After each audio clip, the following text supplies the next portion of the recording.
O primeiro que imos defender é que Galiza ten todo o dereito do mundo a seguir sendo unha nación pesqueira, a defender un sector que é unha columna vertebral da nosa economía e que dá emprego a miles de persoas no noso país.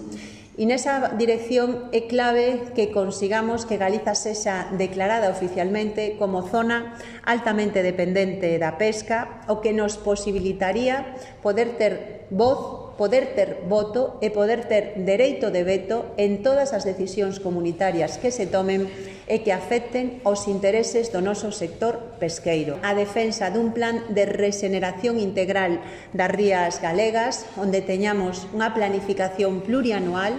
que implique os diferentes gobernos do Estado e tamén fondos europeos. É necesario neste momento axudas directas ao sector até que se recupere a actividade marisqueira e cremos que é posible e que é factible facelo. Cremos que é necesario que se poña en marcha un seguro público de produción marisqueira que permita cubrir as eventuais perdas que se podan producir no sector do mar. Tamén imos defender desde o BNG que hai que promover hatcherings públicas ou mixtas para poder ter semente propia e garantir que haxa a suficiente semente das diferentes especies autóctonas, a elaboración dun protocolo de baleirado de encoros e que se manteña un control estricto de todos os vertidos ao mar. E, por último, neste ámbito, nos vamos a seguir traballando para que as competencias en materia de xestión e ordenación do litoral se transfiran a Galiza para que esos medios e esas competencias se efectivicen e que podamos